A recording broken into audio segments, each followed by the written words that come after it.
Bienvenue dans cette nouvelle vidéo. Aujourd'hui, on va écouter un appel de closing d'un partenaire pour qui j'accompagne sur son acquisition client.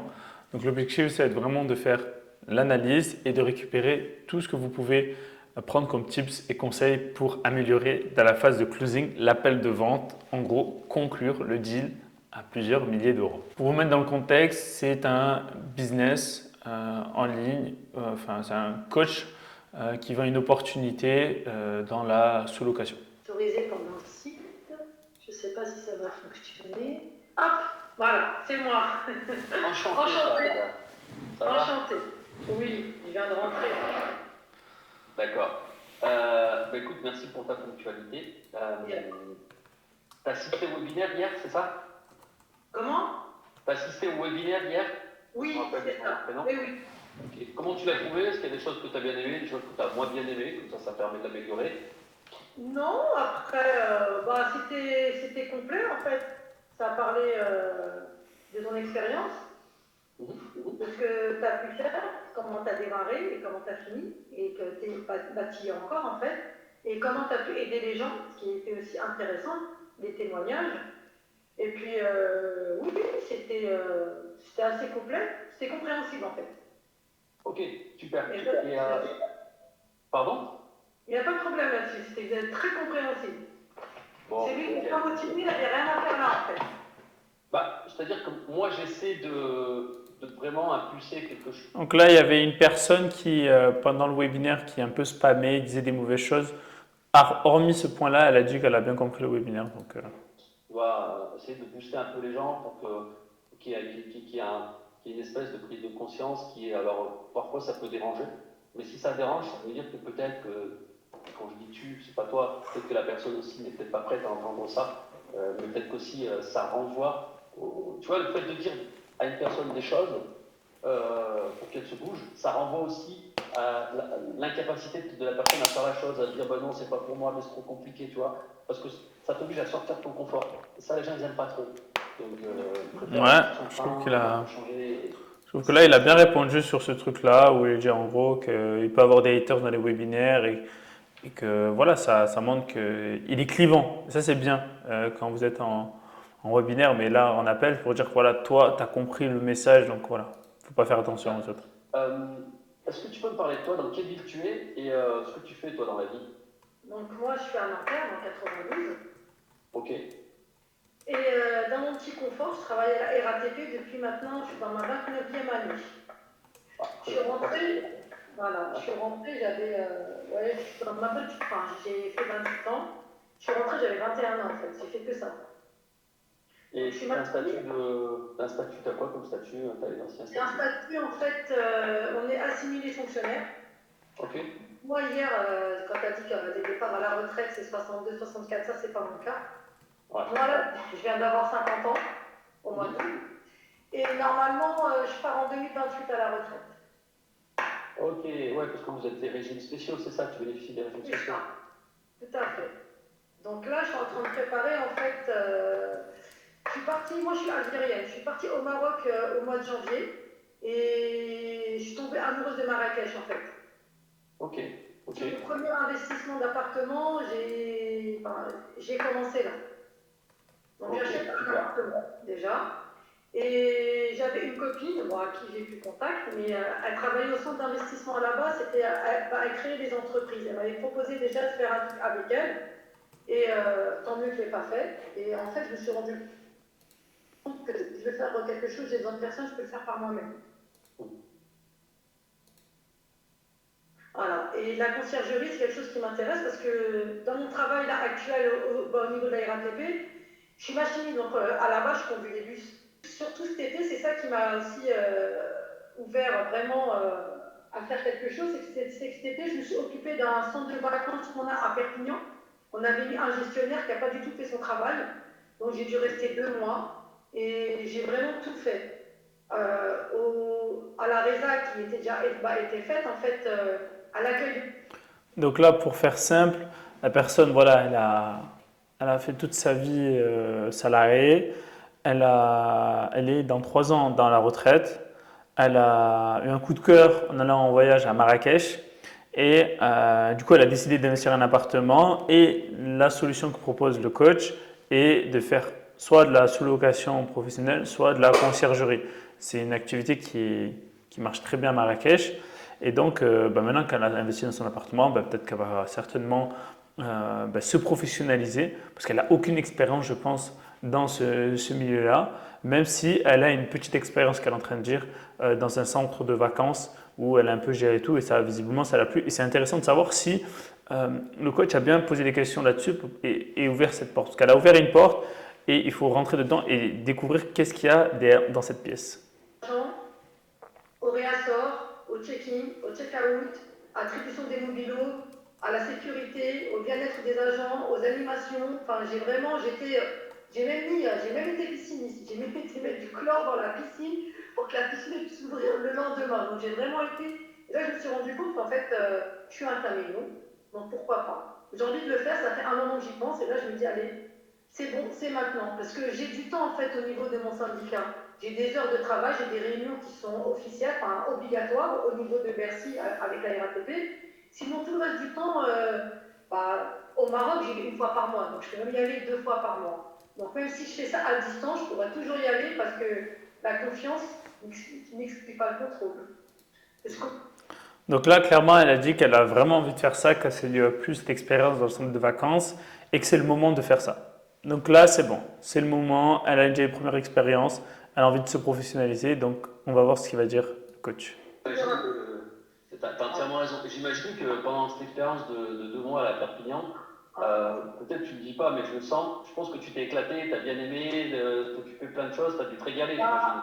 Ça me va en fait, ça me convient, tout à fait. Ça me convient tout à fait. Voilà. Ok. Et comment tu vois les choses en fait? Parce que bon, tu vas avoir ta retraite dans pas très longtemps. Tu fais ça en fait pour quelle raison? Tu fais ça parce que tu veux avoir une activité au Maroc, tu veux aussi des appartements en France, c'est pour de l'argent, quel est ton souhait premier en faisant tout ça? Pour changer, pour faire autre chose, pour t'éclater, si tu peux gagner de l'argent, c'est super. J'aimerais comprendre un petit peu tes motivations.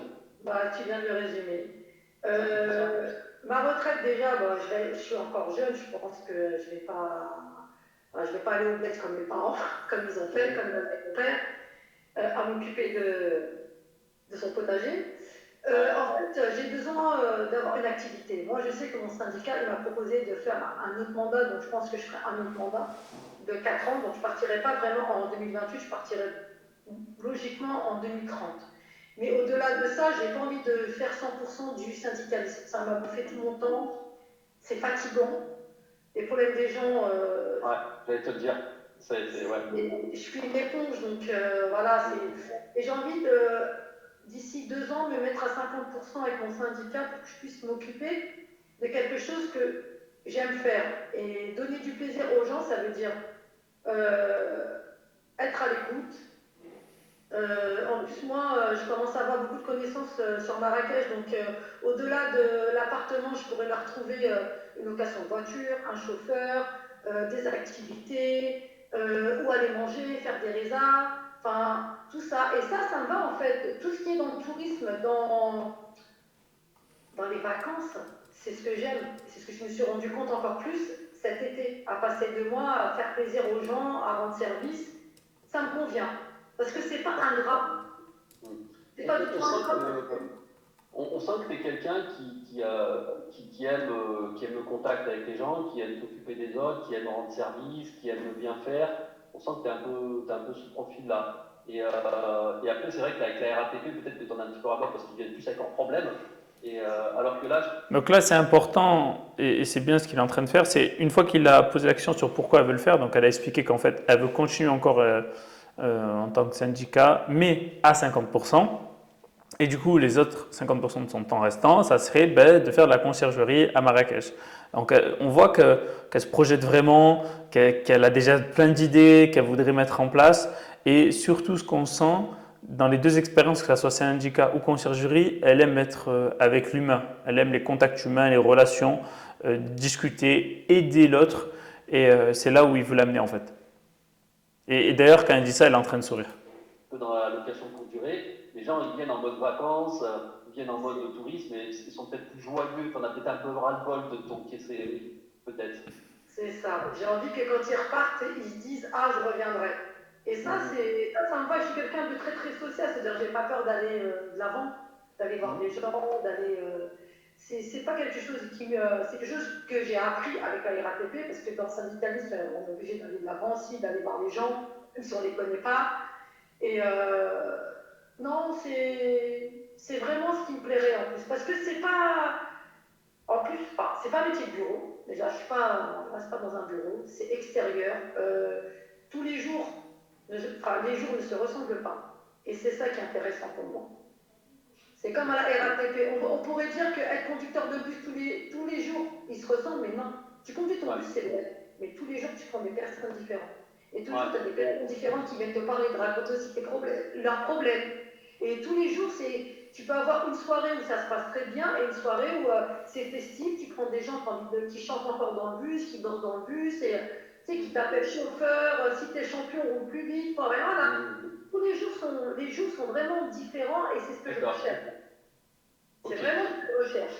Et je ne veux pas du tout faire de la sous-location en France. Je veux vraiment viser que le Maroc, en fait. Pour l'instant, que Marrakech. C'était justement ma question.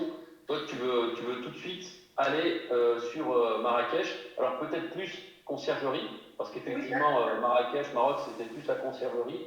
Et c'est même pas de la conciergerie comme celle qu'on connaît en France. C'est de la conciergerie, comme tu l'as dit, tu l'as bien compris, avec tout ce que ça englobe. C'est-à-dire qu'on vous accueille, on vous propose peut-être un endroit où il y a du soin, un endroit où il y a du hammam, il y a du chauffeur, vous allez à tel restaurant, plein de choses. Donc, je connais un guide qui va vous faire. Je pense que c'est comme ça. Le désert d'Agafay, faire du buggy, faire du chameau, passer une journée dans le désert, la piscine dans le désert, ça aussi je connais.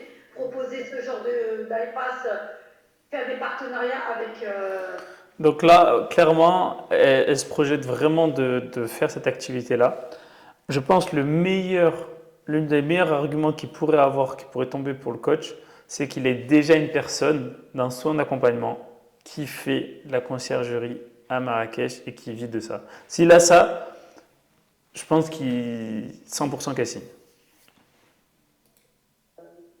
Avec d'autres personnes en fait. Nous, ça tombe très bien. Nous, on a une personne sûre qui est à Marrakech, peut-être deux. Vous avez vu? Je l'ai anticipé. Karim qui est à Marrakech, ça se passe très très bien pour lui. Il a suivi la formation, l'accompagnement il y a un an et demi, je crois. Donc lui, il a vraiment mis en place quelque chose de sympa. C'est un Algérien aussi comme toi. Donc les Algériens, les Marocains, ils peuvent créer une société sans problème. Les Algériens, tu as juste des petites particularités, mais c'est pas compliqué, mais ça demande un peu plus de paperasse, mais c'est pas un souci. Et ok. Et tu as quelqu'un qui fait beaucoup de choses d'elle-même, qui est très entreprenante dans l'entrepreneuriat. En quoi tu penses avoir besoin d'un accompagnement? En fait, je vais te dire ce que j'ai déjà les statuts que j'ai déjà fait. J'ai déjà mon logo que j'ai déjà créé. J'ai déjà ma carte de visite que j'ai déjà créée. Tout ça, c'est bien fait. Je me suis déjà renseignée. Je sais que c'est le centre d'investissement. En tant que Française, il faut une adresse au Maroc. Il y a des sociétés qui proposent des adresses pour les créations d'entreprises pour les Français. Je ne sais pas, en fait. Comment tu pourrais m'aider? Comment est-ce que moi je pourrais t'aider? C'est intéressant ça. C'est très intéressant ce qui vient de se passer. Donc, il dit pourquoi elle prend l'accompagnement. Et au lieu de dire pourquoi elle prend l'accompagnement, elle dit tout ce qu'elle a fait. Donc, elle a dit qu'elle a créé un logo, qu'elle a trouvé comment créer une entreprise, qu'il faut une adresse d'entreprise. Donc, elle a pris des renseignements, mais elle n'est pas passée à l'action. Elle a fait tout ce qu'elle pouvait faire, mais de façade. C'est pas ça qui va l'amener à son premier client en conciergerie.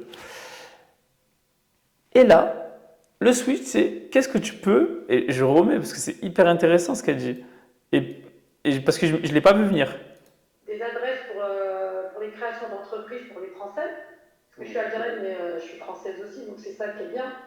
Donc je ne vais pas en tant qu'algérienne, je vais en tant que française. Donc niveau administratif, ça passe mieux, même si mon visage, ça se voit, je suis française.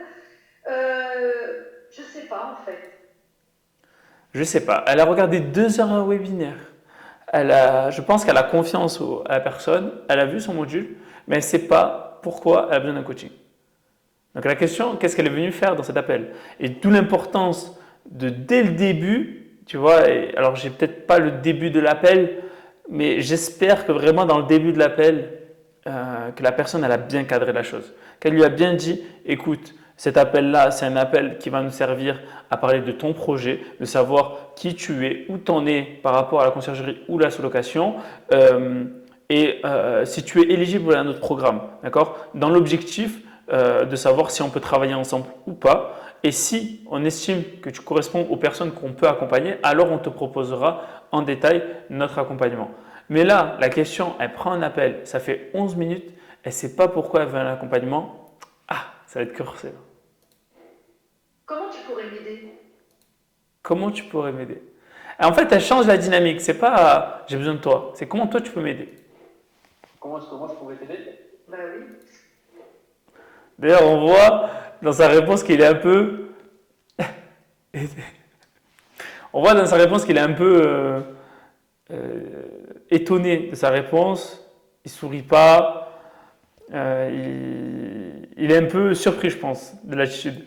J'ai déjà à peu près, je sais déjà ce que je veux, je sais où je veux, mais je sais pas, il y a ce petit truc qui me manque et je sais pas c'est quoi, j'arrive pas à trouver. Clairement, ce qu'elle vient de dire, elle n'a pas de plan. Elle veut aller faire la conciergerie à Marrakech, mais elle n'a pas le plan exact pour y arriver et y vivre. Elle sait deux, trois choses, elle a regardé sur Internet, je pense qu'elle a regardé d'autres conférences et tout, mais elle n'a pas un plan qui marche. Et je pense que c'est ça qu'il faut qu'ils vendent, c'est la roadmap, c'est le plan précis. Et d'ailleurs, vous aussi, quand vous êtes face à quelqu'un qui vous dit « mon objectif, c'est de gagner 10 clients, mon objectif, c'est de perdre 10 kilos et tout ça ben, », c'est quoi ton processus, c'est quoi ton plan d'action? Et en général, les gens, ils manquent d'action parce que trop d'informations, ils manquent de confiance en eux. Ils ont peut-être essayé des choses, mais ils n'ont pas eu les résultats, du coup, ils sont perdus. C'est pour ça que j'ai participé hier, je me suis dit peut-être que je vais avoir un déclic. Je l'ai eu parce que c'était très enrichissant ce que tu as dit, mais il me faudrait en fait. Là, je suis en train de fournir déjà les papiers qu'il me faut et tout ça. Ça, c'est pas un problème en fait. Ça peut mettre 2 semaines, 3 semaines, c'est pas un problème. Peut-être une aide sur place pour comment démarcher. Voilà, comment démarcher. Après, moi, mon appartement que je suis en train de prendre là, il est en construction en fait. Donc, il ne sortira pas avant 2020. Donc, j'ai encore le temps, 2020. Dans 2 ans, dans 20 mois en fait. Voilà, donc peut-être au premier appartement, je ne vais pas attendre mon premier appartement pour ouvrir pour ma conciergerie. Voilà, comment au Maroc, on peut démarcher les gens pour qu'ils nous fassent confiance et qu'ils nous laissent leur appartement pour faire de la conciergerie. Alors, toi, tu as une réflexion, comme la plupart des personnes qui commencent, que ce soit sous-location et conciergerie, qui ne voient en fait l'objectif de la sous-location et de la conciergerie que via trouver un appartement. Mais en fait, trouver un appartement et convaincre un propriétaire, c'est la chose la plus facile et c'est 10% du travail. Parce que derrière, tu as encore plein d'autres choses. Tu as la partie comment créer des annonces sur Airbnb Booking, ça marche au Maroc, ça marche au monde entier. Comment faire en sorte que ton annonce soit la première devant toutes les autres. Comment faire la tarification intelligente. Pardon comment faire la tarification intelligente, quel outil j'utilise, quel channel manager j'utilise pour synchroniser les calendriers, tout ce que j'ai évoqué hier. Et ça, on va dire, c'est du côté théorique et pratique. Ça, c'est comment toi, tu vas en quelque sorte automatiser et être une des meilleures à Marrakech.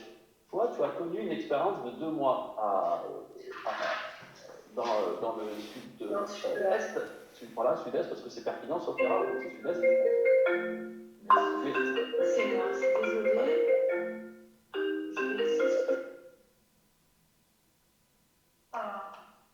Ouais, c'est bon, c'est revenu. Mais ce que je veux te dire par là, c'est que, en fait, toi, pendant une bonne partie de ta vie, tu as fait un métier. Et aujourd'hui, tu as une expérience de 2 mois dans un autre métier qui t'a permis de connaître un certain nombre de choses. Et il ne faut pas qu'à partir de ça, tu puisses te dire c'est bon, je connais le métier et je vais me lancer et je suis toute seule et ça va être OK. Moi, ce que je vais t'apporter, c'est tout ce que je viens de t'indiquer, mais ce que je viens de t'indiquer, c'est juste même pas un tiers. Nous, ce qu'on va t'apporter, c'est une communauté, c'est-à-dire qu'il y a des gens qui sont déjà passés par là et tu es passé de manière assez exacte et qu'on va te permettre de ne pas avoir les obstacles qu'eux aussi vont peut-être rencontrer. Et deuxièmement, un accompagnement personnalisé, c'est-à-dire que tu n'es pas toute seule. Dans l'entrepreneuriat, est-ce que tu as déjà fait de l'entrepreneuriat? Est-ce que tu as déjà fait? Dans l'entrepreneuriat, souvent quand on vient du salariat, dans l'entrepreneuriat, on est seul. On est seul à prendre des décisions, on est seul à tout faire. Et avoir quelqu'un à ses côtés qui puisse te dire, bah là tu devrais faire ceci, là tu devrais faire cela, déjà, psychologiquement, c'est plus tranquillisant, ça te permet d'aller chercher tes objectifs, et aussi, et surtout, tu ne seras pas toute seule, tu auras une communauté, tu auras des gens qui sont déjà passés par là où tu étais. Donc, encore une fois, hier j'en ai parlé du fait que les statistiques montrent que quand on est seul, on a des chances, des risques d'abandonner de manière plus rapide. Pourquoi? Parce que là, tu es motivé, tu as envie, tu es bien. Mais dans 6 mois, quand tu vas rencontrer plein de galères, plein de galères, plein de galères, plein de galères, que tu vas arriver au Maroc et que tu vas rencontrer des gens qui vont te faire des coups tordus, est-ce que tu auras la même motivation? Est-ce que tous ces obstacles-là, tu arriveras à les affronter toute seule? Parce que tu auras beaucoup plus d'obstacles à affronter lorsque tu es toute seule. Et c'est pour ça que c'est important, peu importe ce que tu fais dans la vie, d'être accompagné et d'être avec des personnes qui sont déjà passées par là où toi tu as envie d'aller. Non, mais je suis d'accord. Je suis d'accord avec toi. Moi, je t'apporte une rapidité. Là, c'est dommage. Alors, il a bien fait dans le sens où il a pris les plusieurs choses. Déjà, de un, il a rappelé que lui, il a un plan. Il a mis plein de questions qu'elle doit se poser pour réussir. Comment trouver le bien, quelle annonce, le tarif, etc., etc. Ok. Après, il a mis en avant la communauté, le fait qu'elle ne sera jamais seule et qu'il y a déjà d'autres personnes qui ont déjà eu ce genre de problématique et qui ont réussi. Et puis, il a mis en troisième point son accompagnement personnalisé, c'est-à-dire tu as le moindre question, on va t'aiguiller parce que quand tu commences l'entrepreneuriat, en général, tu es seul et du coup, tu ne sais pas prendre les bonnes décisions. Et ça, c'est intéressant qu'il a mis. Mais, alors du coup, ça faisait long, parce qu'il a laissé longtemps parler. Du coup, ça a fait un long monologue. Et c'est intéressant parce que, oui, il a compris qu'elle n'a jamais entrepris et que du coup, je pense que c'est plus là qu'il faut creuser que plus que l'aspect théorie ou pratique. C'est plus la partie mindset et revenir sur le déclic. Pourquoi elle a eu le déclic hier? Qu'est-ce qui fait qu'elle a eu le déclic hier? Qu'est-ce qui a fait qu'elle n'est toujours pas en action? Qu'est-ce qui a fait qu'elle n'a toujours pas commencé sa conciergerie alors qu'il y a tout sur Internet? Et du coup, il a pitché son truc, il a pitché son offre sans trop le pitcher. Donc après, elle a dit ok, j'ai compris. Et après, il a reparlé. Et ça, c'est important.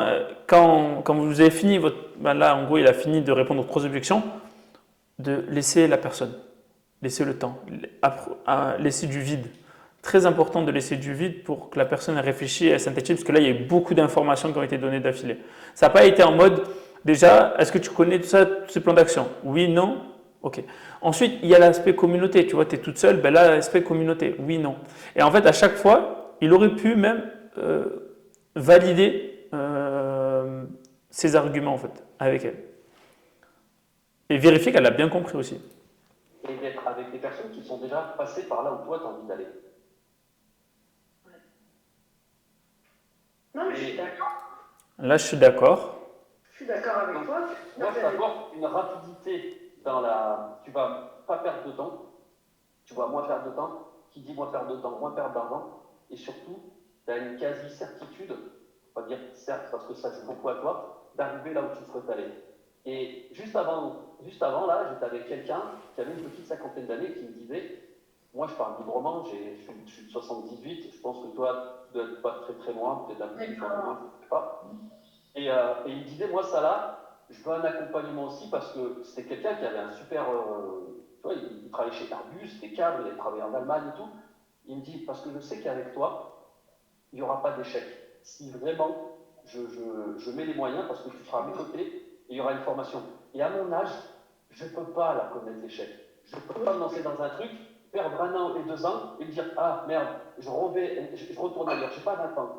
Et c'est ça qui est important. Donc, je n'ai pas envie de te reparler de ton âge, parce que c'est mal poli de ma part, mais à un moment donné, il faut se dire, je mets tous les atouts de mon côté, parce que un échec à 50 ans, ce n'est pas le même cas qu'un échec à 25 ou 30 ans. En fait, je suis d'accord parce que j'ai envie que ça fonctionne. J'ai pas envie d'avoir un échec non plus, hein. J'ai vraiment envie que ça fonctionne et que ça perdure dans le temps. J'ai besoin que ça perdure dans le temps. Moi, j'en ai besoin. C'est un besoin, en fait, aussi. J'en ai besoin que ça perdure dans le temps parce que j'ai besoin de faire autre chose. J'étais dans un confort aussi pareil. Ben, plus de 27 ans, 28 ans, voilà, RATP, c'est un confort, hein. C'est vraiment, c'est un métier qui est difficile, mais c'est un confort financièrement. Je suis pas, enfin, j'ai pas envie de, enfin, on n'est pas à se plaindre à la RATP, hein. J'ai 28 ans de nuit, je conduis de nuit, j'ai un salaire de conductrice de nuit, comme on dit chez nous, alhamdoulilah, j'ai pas à me plaindre du tout, hein. Non. Mais j'ai ce besoin, et là, je me dis 50 ans, j'ai 50 ans au mois d'août, j'ai un demi-siècle, enfin, 2 fois 25 ans, c'est plus mignon pour une femme. Ouais, j'ai ce besoin de changer, et ça faisait un moment déjà que je voulais, mais j'ai fait peut-être faire ça, j'ai peut-être faire ci. Mais ça, c'est vraiment quelque chose qui me tient à cœur déjà depuis janvier-février. Ensuite, bon, j'ai beaucoup de travail, et en plus, j'aime tout ce qui est vacances, tout ce qui est... Parce que je suis élue au comité d'entreprise, à part là, les 2 mois, ça fait longtemps que je visite les centres de vacances, ça fait longtemps que je fais des visites de colo. On va voir comment ça se passe pour les enfants les colonies. J'ai organisé des voyages au Mexique avec le CE. On fait les privatisations avec la RATP. Par exemple, on fait Camé le magicien, c'est moi qui fais le discours. C'est moi qui accueille les agents. On fait l'arbre de Noël de Survivant. On accueille plus de 6000 personnes. Enfin voilà, tout ce qui est le contact, tout ce qui est festif en fait, on va dire, et tout ce qui peut rendre les gens heureux en dehors de leur travail, j'aime. J'aime bien leur donner ce bonheur-là en fait, c'est-à-dire qu'ils oublient qu'ils sont au travail, qu'ils sont vraiment que ça leur fasse une vraie coupure, comme moi j'ai pu avoir ou j'ai pu vivre quand je suis partie en vacances en fait, parce que moi, quand je pars en vacances, c'est mes vacances en fait, c'est pas les vacances de mon travail, c'est mes vacances, je coupe tout, je coupe mon téléphone, je coupe tout. Et voilà, et j'ai besoin d'être accompagnée sur tout ça, que voilà, c'est vrai que c'est important, bah oui, les annonces, le calendrier pour les réservations pour pas qu'il y ait de doublons, sur le réassort, sur le ménage. Donc j'ai déjà à peu près mes idées, je connais déjà des personnes qui font le ménage au Maroc, 2 femmes que j'ai rencontrées en février, super gentilles, que j'appelle tout le temps quand j'ai besoin de faire face à manger ou même le ménage, je fais des locations de maison. Enfin, voilà, mais j'ai besoin d'une procédure en fait, voilà, d'un process. Un cadre. Un cadre. Voilà, je vous l'ai dit, ils n'ont pas de plan. Je vous l'ai dit, ils n'ont pas de plan. Donc là, elle vient de le dire. J'ai besoin d'un processus, j'ai besoin d'un plan d'action. J'ai pas ce process. J'ai besoin de ce process parce qu'il ne faut pas que je commence par la fin et qu'après je me tente vraiment commencer par le début. Et je pense que ça, tu peux m'apporter, tu peux m'aider sur ce point-là. Et la communauté aussi, c'est important, tu as raison. Au Maroc, c'est pas facile pour les étrangers et c'est pas facile quand tu es seul. Je suis d'accord. Bah écoute, et toi, tu voudrais démarrer quand cet accompagnement? Tu veux te lancer quand? Bah, incessamment sous peu. Est-ce qu'il y a un pack qui t'intéresse, toi? Ah, tombe mal la question. C'est bien de poser la question là sur la temporalité. Mais comme tu as pitché ton offre déjà, en fait, c'est l'offre, t'aurais pu lui dire d'une autre manière en mode écoute, tout ça là, on va en parler après. Bien sûr, forcément, on va donner un plan d'action, il y a une communauté, un programme, mais c'est pas. Là, tu es dans la phase de découverte, il faut vraiment bien creuser et pas pitcher d'un coup. Bon, là, du coup, tu poses la question sur la temporalité, donc incessamment sous peu, donc c'est une bonne chose, donc ça veut passer à l'action maintenant.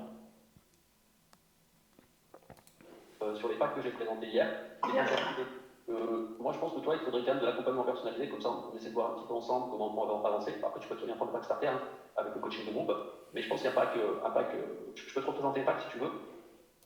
Là, avant de présenter le pack,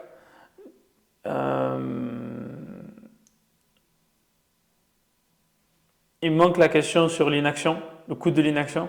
Qu'est-ce qui se passe si on se retrouve dans 6 mois et que tu n'as toujours pas fait, et tu n'as pas lancé ton conciergerie? Qu'est-ce qui se passe si dans 6 mois, tu es toujours bloqué sur les tarifs, sur les annonces? Qu'est-ce qui se passe si dans 6 mois, tu n'as toujours pas bien fait les paperasses, tu ne sais pas gérer les équipes?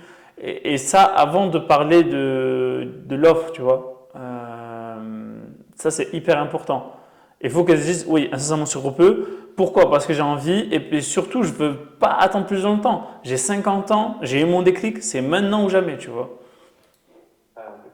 Donc là, elle a dit oui, mais c'est pas un grand oui. C'est un oui, ok, mais elle n'a pas un niveau d'énergie hyper haut, elle n'est pas motivée. Ouais, c'est exactement ça que je veux. Là, je pense que. Tu veux? Mais là, calme. Je pense qu'il n'a pas assez connecté avec elle. il n'a pas assez connecté avec elle. Qu'elle a dit je vais réfléchir, direct il a pas laissé le temps. Je te recommande vraiment de prendre plus de temps que de laisser réfléchir. Prends 15 secondes, 30 secondes, prends 30 secondes. Si après, à voir si je peux te rappeler d'ici fin novembre, en fait, parce qu'il y a mon 13e mois qui tombe et j'ai du temps supplémentaire, d'ici un mois.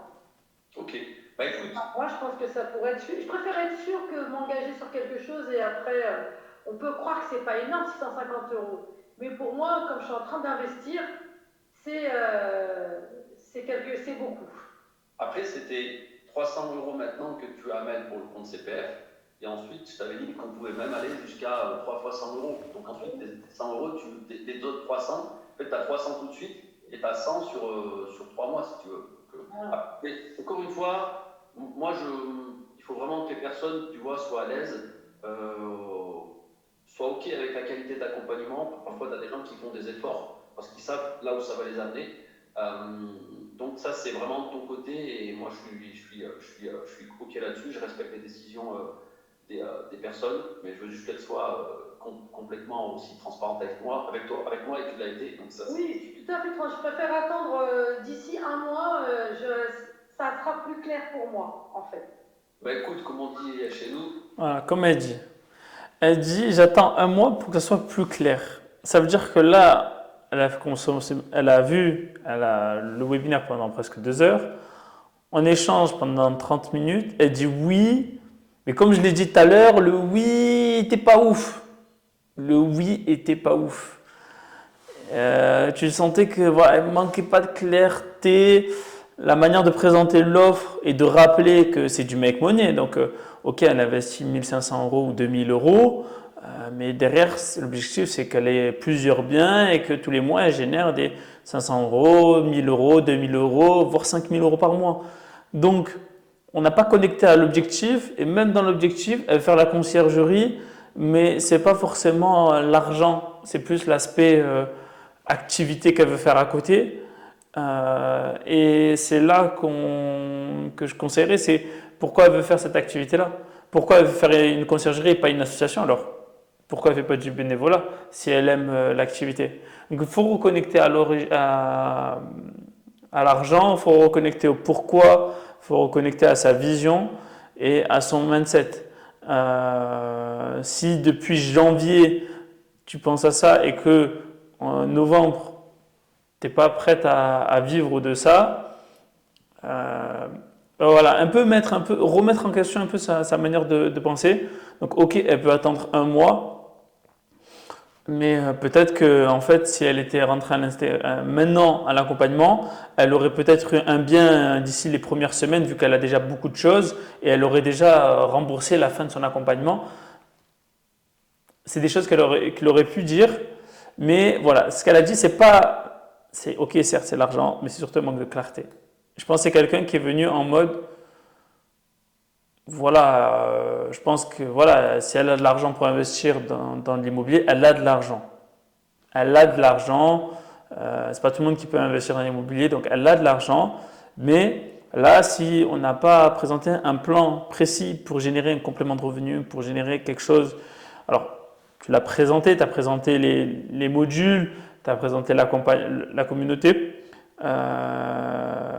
mais pas les bénéfices. Et tu as 100 sur 3 mois si tu veux.